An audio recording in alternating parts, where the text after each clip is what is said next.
Kfar Aza. She'll give you a bit of a tour of the kibbutz, tell you a little bit about kibbutz life. And she's a bit of a local leader down there, and she takes around a lot of Christian delegations. We often bring Chen in to take groups on tours of the Western Negev and to explain what is the political situation down there and how it affects people's lives on the kibbutz, what's going on there day to day with mortars, with Hamas, with incendiary balloons, and she'll take you through a bit of that. And obviously you can have that conversation with her.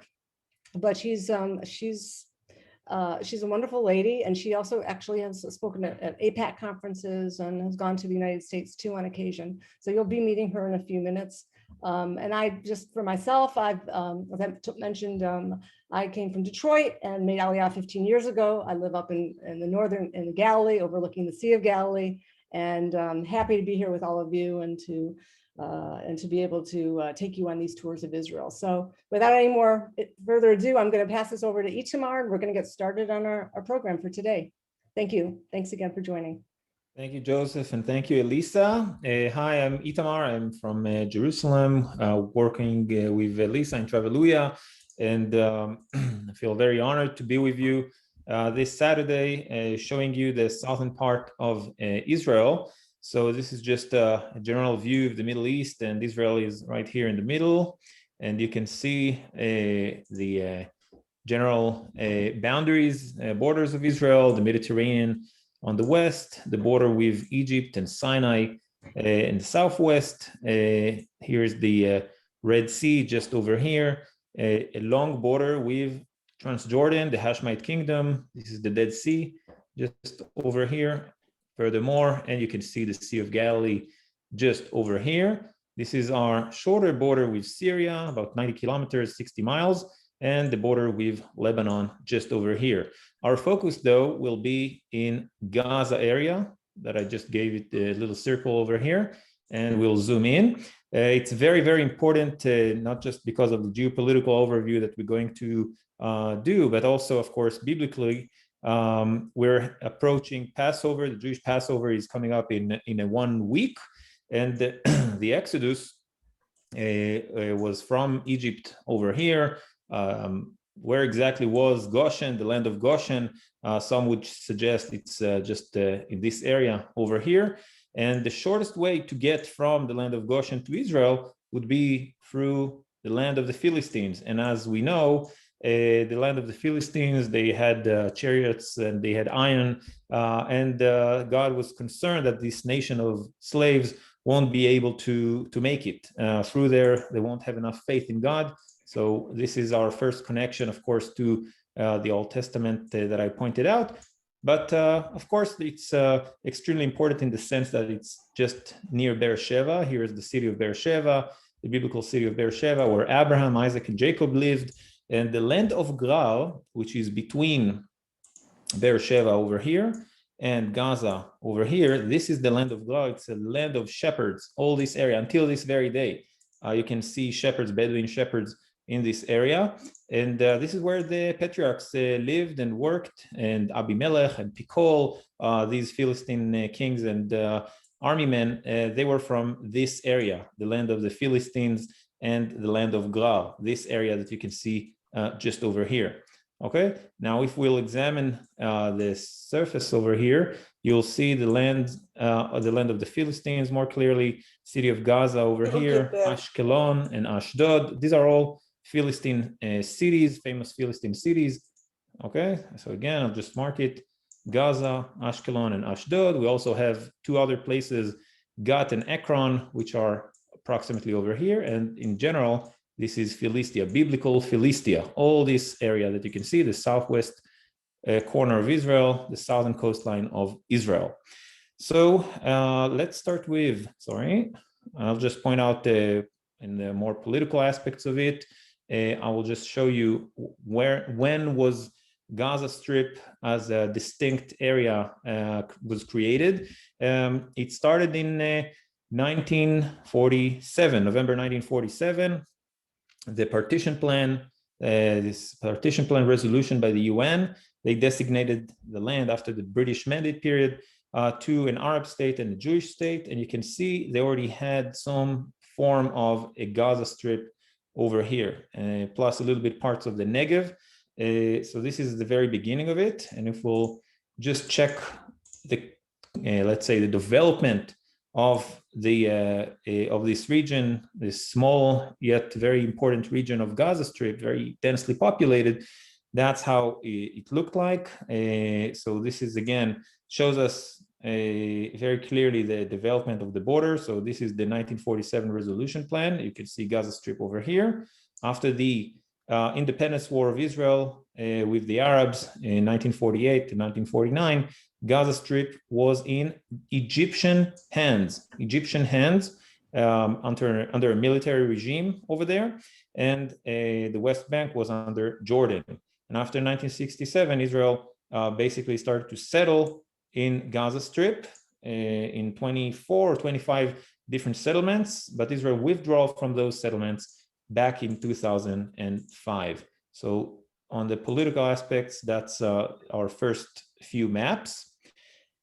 We are going to get a closer look of Gaza. It's only 40 kilometers, so let's say a little less than 30 miles long from Rafah to the northern parts of it, Deir el-Balach and other towns in the north. And it's very narrow, as you can see. Okay, it could be anywhere between 6 to 8 miles wide. Okay, so very, very small, yet very populated area, about 2 million people altogether. I'm going to land now with the help of Google Earth in Gaza Port, which I would say is the beating heart of the city. There are many fishermen living in Gaza, and it's a developed, I would say it's a very limited industry, not just because of the technology of the Gazans, but also because the Israeli army also limits it for the fear of smuggling through the sea. Over here, you can see there are some relics and artifacts that were found in Gaza Strip since the Bronze Age and even before that, Chalcolite era. These are some small altars for incense of the Philistines that were found in this area. This is the beach on Gaza. Antiquity stores, vintage kind of stores and restaurants. So this is how it looks like today. And I hope I can move it. No, I cannot move it, sadly, but this is again the port. From there, I want to say something about the ethos of the people of Gaza. We're talking about 2 million people. 2/3 of them are descendants of refugees from the Independence War. During the Independence War, about 400 villages and towns were destroyed, or Arab towns and villages that were abandoned during the war.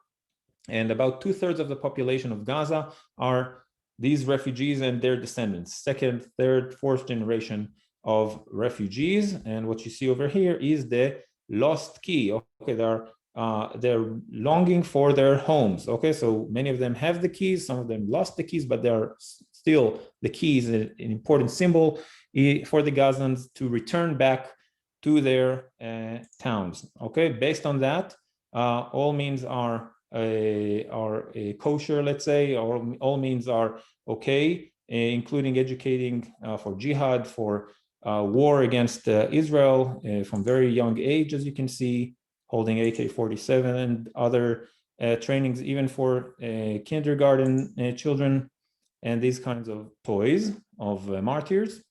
So in a way, you can see the bubbling lava just at the gates of Gaza. What I'm going to show you now is one of those areas that were evicted in 2005.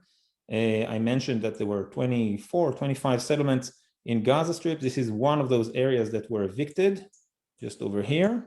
And now they're growing there, some agriculture taking place over there. And this is from the days before the withdrawal from Gaza. The Jews that lived in Gaza, about 8,000 of them, were, of course, protesting against that, not just them, but other people that supported them in Israel. And this is the eviction in 2005. So of course, it was very, very difficult moments all over Israel. I remember that again as a soldier back then. I remember that as well. It says over here, Kfar Darom, one of those settlements, Kfar Darom, won't fall again, but they did evacuated it as well. So these are the different locations of these settlements. They are now all out of Gaza. Hostility on the border. There's a lot of hostility on the border. I mentioned the bubbling lava just on the other side. And the hostility started not because Israel settled there. It started long before that. Shortly after the independence war, there was a lot of hostility. But starting from the beginning of the 2000s, we already have lots of rockets launched towards Israel, kidnapping soldiers. One of them was Gilad Shalit. There are a few bodies and citizens, Israeli citizens, held in Gaza today.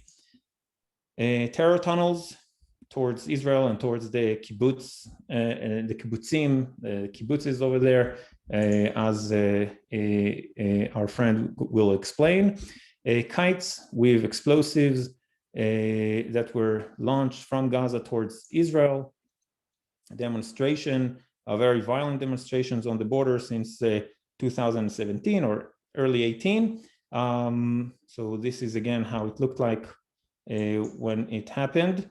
And one of the things they did, they burnt a lot of wheels just to create this smoke screen against the Israeli army. And from there, we're heading to Kfar Aza, how they handle that. So not just Kfar Aza, but other Jewish towns and kibbutzes around that. They have to reinforce their schools so it will be protected against rockets, building private shelters, attacking the terror tunnels, securing the bus stations, just like that. And these are, again, the terror tunnels are literally infiltrating to Israel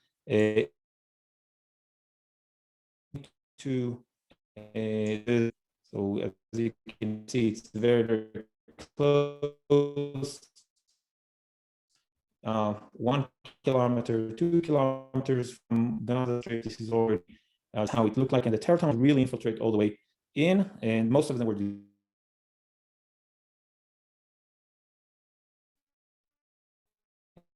the last few operations. And in these days, they are building a mass. Among other things, I host a delegation and groups who come from all over the world to learn about our life in the kibbutz and our life in the community surrounding the Gaza Strip, in light of the conflict with the Hamas and the Islamic Jihad in Gaza. The meeting is our meeting in Zoom, but I really hope with Lisa, it's quite, I think it's a unique experience, and I really hope I will be able to meet with you in person this year.